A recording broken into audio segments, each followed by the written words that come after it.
hay ciertas cualidades que el líder de proyecto debe en un momento dado priorizar antes que otras para poder llegar a un feliz término, ya sea del proyecto, la actividad que esté haciendo en su momento. ¿Okay? Entonces, cuando hablamos de cualidades personales que debe tener un líder efectivo, estamos hablando de que realmente las cualidades que yo como líder, ustedes como líder deben tener para dirigir un equipo, para dirigir una actividad o un proyecto, son cualidades que se forman dentro de una base de liderazgo y de un liderazgo sostenible. Y voy a pasarles a mencionar cuáles son esas características que debe tener un líder efectivo. La primera es integridad, como ustedes lo pueden ver aquí.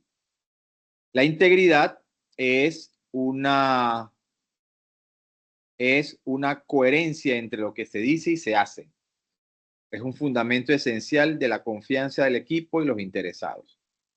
Yo debo predicar con el ejemplo. Yo debo decir y hacer lo que estoy diciendo. Si yo digo que voy a hacer algo o yo digo que me voy a comportar de esta forma, yo debo hacerlo, yo debo seguirlo. O sea, yo debo tener integridad.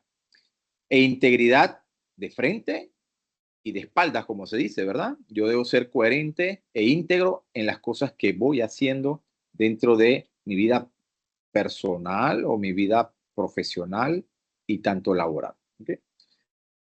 Yo debo tener como segunda característica o cualidad personal empatía. Y miren que esto ustedes lo vienen hablando mucho, lo vieron hablando mucho dentro de las clases. Ustedes deben tener empatía. ¿Y qué es empatía? Es la capacidad para comprender profundamente las emociones y perspectivas de los demás miembros del equipo. O sea, yo debo comprender las emociones de mi personal. Yo debo ser empático. Cuando yo digo yo soy empático, quiere decir que yo me pongo en los zapatos de esa persona. Yo soy comprensivo. Yo puedo palpar el sentimiento o la emoción que está sintiendo esa persona. Entonces, la segunda característica que debe tener todo líder efectivo es la empatía. Luego debe tener la autoconfianza.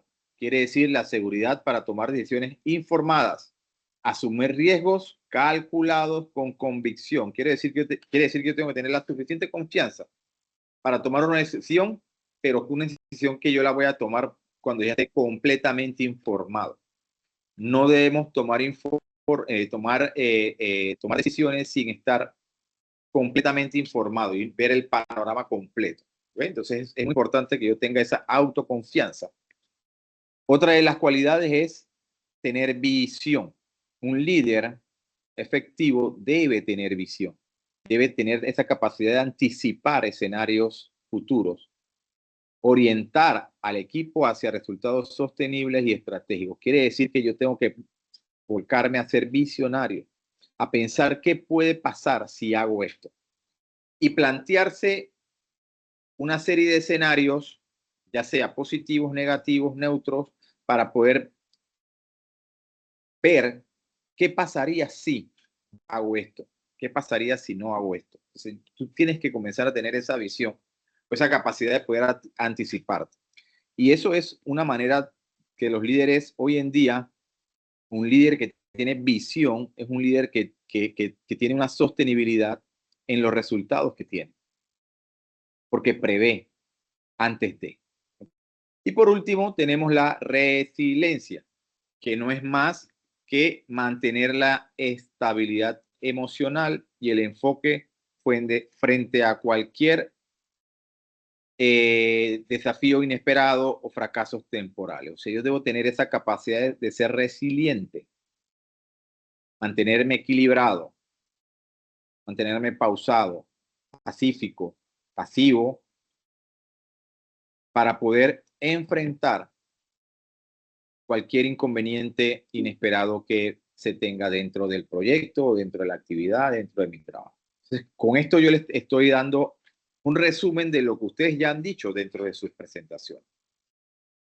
¿Qué debe tener el líder efectivo? Integridad, empatía, autoconfianza, visión y resiliencia. ¿Ok? Muy bien. ¿Cuáles son las habilidades interpersonales críticas que debe tener un líder de proyecto? Ustedes lo hablaron y lo dijeron y yo se los voy a exponer un poco más. Comunicación asertiva y escucha activa, negociación y manejo de conflictos, liderazgo colaborativo y delegación efectiva, motivación intrínseca del equipo y adaptabilidad a entornos multiculturales y tecnológicos. Esos son los temas que ustedes dieron en su charla. O sea, que ustedes ya tienen esa capacidad de poder comprender que yo, para ser un líder de proyecto, debo tener estas habilidades, que son habilidades interpersonales, que están fuera de mi persona. O sea, yo debo tener una comunicación asertiva y escucha activa, que quiere decir que yo debo expresar ideas con claridad y respeto, mientras se presta atención genuina a las necesidades del equipo. Yo debo tener una negociación y manejo de conflictos. Yo debo saber resolucionar conflictos. Debo saber manejar conflictos. Quiere decir que debo facilitar acuerdos equilibrados y transformar tensiones en oportunidades de crecimiento colectivo. Debo tener un liderazgo colaborativo. Miren que es un tipo de liderazgo. Yo debo empoderar al equipo mediante la distribución estratégica de las responsabilidades y autonomía. Yo debo delegar. Un líder que no delega es un líder que no va a poder asumir los retos o enfrentar todos los problemas inesperados que le digan, porque si no delega, no, él solo no va a poder hacerlo. Entonces, usted tiene que ser un líder colaborativo y delegativo, o sea, que deben delegar. Deben tener una motivación intrínseca del equipo. Quiere decir que deben inspirar compromiso genuino. Ustedes deben ser fuente de motivación. Ustedes deben ser los que motiven siempre al equipo. Siempre debe haber una motivación y ustedes lo explicaron muy bien dentro de la presentación que hicieron. ¿Cuáles son los tipos de motivación? ¿Cómo se deben motivar a las personas? O sea, ustedes ampliaron el concepto de motivación dentro de su presentación.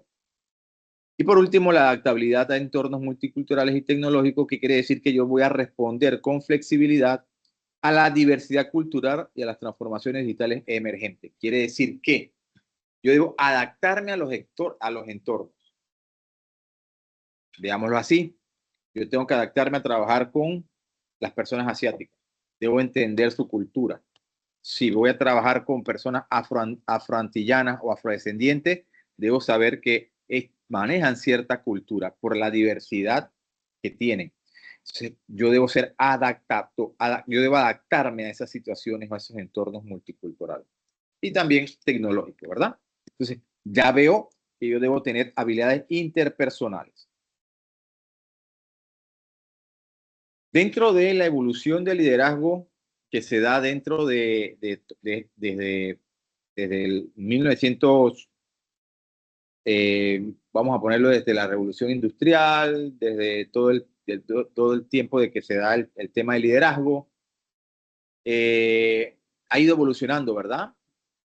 Y ustedes lo presentaron muy bien, mediante las necesidades que se tienen dentro de la pirámide de Maslow. Ustedes también hablaron sobre algún tipo los tipos de liderazgo que hay dentro de todo este ambaje normativo o las bases teóricas que hay sobre el liderazgo. El liderazgo no es más que el arte de influir en las personas que trabajan para llevarlos hacia metas comunes. Entonces, dentro del PMI, y ustedes lo pudieron observar en el Pinbook, habla sobre el liderazgo. Y es un área de conocimiento que ustedes deben aprender. Pero hay autores como Turner y Muller que plantearon que el liderazgo del Project Manager debe evolucionar desde un control jerárquico tradicional hacia un liderazgo situacional y transformacional. ¿Okay? No les voy a explicar cuál es ese liderazgo situacional y temporal porque ustedes ya lo explicaron dentro de su presentación. Ustedes ya saben qué significa ese liderazgo situacional y transformacional. Entonces, yo debo evolucionar hacia esos tipos de liderazgo. Yo como líder debo dirigirme a ser un líder transformador, un líder que transforma. Y es por eso que se dice que en proyectos ese liderazgo ha ido evolucionando. Hoy en día tenemos muchos aspectos que hacen que un líder se vaya transformando porque tenemos innovación, avances tecnológicos, tenemos metodologías ágiles que nos permiten generar ese tipo de liderazgo dentro de nuestro equipo de trabajo. Entonces, veámoslo que ya el líder contemporáneo ha ido evolucionando y hoy en día tenemos un líder que es más motivador, más transformacional, situacional, que convive, que ve lo que está pasando con su equipo, que se involucra. Entonces, debemos dirigirnos hacia ese aspecto sobre lo que refiere al liderazgo. ¿Okay? Voy a pasarlo muy rápidamente. Los estilos de liderazgo que debemos tener dentro de nuestra gestión de proyectos. Está el autocrático, está el democrático, está el transformacional y el situacional. Y ustedes lo explicaron muy bien. El equipo que les tocó hablar sobre liderazgo y sus estilos lo explicó y lo detalló muy bien y fue muy enriquecedor todo lo que nos ampliaron. Y vimos cuál era ese liderazgo que debemos adaptar. Hoy en día, que como lo dije anteriormente, debemos llevar a hacer ese líder transformacional y situacional. ¿Y a qué me refería? A que yo debo inspirar, motivar, desarrollar potencial dentro de mis miembros y debo adaptarme a su estilo según su madurez y necesidades del equipo. Quiere decir que yo debo, de una u otra forma, plantear y evolucionar hacia ese liderazgo que hoy en día debemos tener para gestionar proyectos. Entonces, yo se los dejo dentro de la diapositiva y está dentro también de los trabajos escritos que ustedes tienen. Ahí se explica también qué es cada uno de estos estilos y ustedes van a poder desarrollarlo y ampliarlo mucho más. Recuerden, esta es una clase de resumen de las presentaciones que ustedes hicieron para que ya quede por sentado que dentro de las cualidades que ustedes mismos explicaron, ustedes ya van a tener un resumen de todas estas que ustedes mismos mencionaron. ¿Okay? Veamos entonces la comunicación efectiva. Y dice que la comunicación efectiva es el corazón del liderazgo. Quiere decir que la comunicación representa más del 80% del tiempo del project manager, o sea, del gerente de proyecto o el líder de proyecto. Dice así, no solo implica transmitir información, sino generar entendimiento profundo, construir confianza y alinear expectativas. Y hay estrategias para la comunicación efectiva, ¿no? Identificar los canales adecuados, reuniones, informes, adaptar el mensaje al perfil del receptor, ya sea técnico, directivo, operativo, fomentar la comunicación bidireccional y el diálogo abierto, implementar un plan de comunicación formal en el Project Manager Plan, o sea, en el plan de acción que ustedes deben desarrollar cuando comienzan a hacer un proyecto. O sea, la comunicación efectiva es punto medular para que yo como líder me comunique. Si no tengo esa comunicación efectiva, créanme que va a haber malentendidos, va a haber incoherencia, va a haber malos tratos, porque no hay una comunicación efectiva dentro de lo que ustedes estén desarrollando. Y eso no se da solamente en los proyectos, se da también en su ámbito educativo, en su ámbito familiar, en su ámbito laboral, donde ustedes tienen que saber comunicarse. Dentro de la resolución de conflictos, que también es un tema que ustedes deben abordar, está las diferentes técnicas que se deben utilizar a la hora de resolver un conflicto. Pero antes de resolver el conflicto, yo debo saber qué es un conflicto. Entonces, un conflicto no es más que cualquier aspecto inevitable. O sea, perdón, los conflictos son inevitables en cualquier proyecto. Y un conflicto es una mala interpretación, es una pelea, es una discusión, ya sea verbal, que si ya se pasa los puños ya es una violencia, es un conflicto violento que no debiera pasar allá, debe llegar a los puños, pero siempre vamos a tener algún tropiez, algún obstáculo en la cual se convierte en un conflicto que yo debo resolver.